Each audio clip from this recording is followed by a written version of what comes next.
La loi SREN, ou sécuriser et réguler l'espace numérique, qui va arriver en discussion à ce qui reste de l'Assemblée nationale, là, prochainement.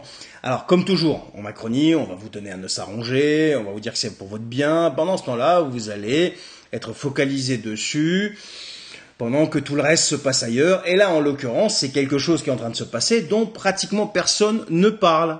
Et c'est exactement l'objet de cette vidéo, c'est d'en parler. Alors c'est quoi ce truc encore? Eh bien cette loi pourrait avoir des implications majeures sur quoi? Eh bien sur la fameuse liberté d'expression et l'anonymat en ligne. Voilà un petit peu ce que vous devez savoir par rapport à cette fameuse loi que je vais appeler SREN, je sais même pas comment elle se dit. Alors elle est présentée comme une extension des réglementations européennes, mais elle est perçue aussi par un certain nombre d'organismes, de personnes, comme une menace pour l'anonymat en ligne et pourrait mettre en danger les fameux lanceurs d'alerte. Déjà là, on se fait déglinguer de partout, mais alors j'imagine même pas la suite, ça va être quoi? Alors ils ont mis un truc du style, oui, ils font ça pour protéger les gens, pour ceux qui accèdent surtout à des sites pour adultes, et donc du coup, il pourrait être nécessaire de passer par ce qu'on appelle un tiers de confiance.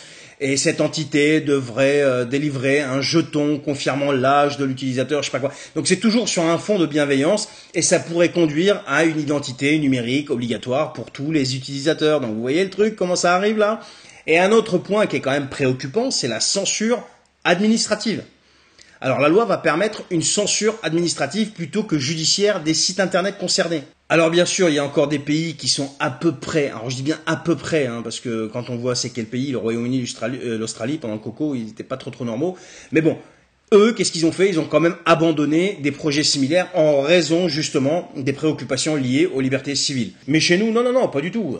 Enfin, on adore les Chinois, nous, on a un super modèle, tu vois, qu'on est en train de copier à la lettre. Alors cette fameuse loi SREN contient aussi des éléments de la fameuse loi Avia, vous vous souvenez, qui avait été jugée quand même anticonstitutionnelle. Alors elle impose aussi des délais stricts pour le retrait des contenus jugés inappropriés, ce qui pourrait conduire à des censures, mais alors terribles de la part des plateformes. Regardez ce qui se passe déjà maintenant. Il y a un article dans cette loi qui s'appelle l'article 5, qui pourrait entraîner une généralisation du contrôle d'identité en ligne, et les personnes condamnées pour harcèlement pourraient être interdites de réseaux sociaux, etc., ce qui nécessiterait un contrôle d'identité pour tous les utilisateurs.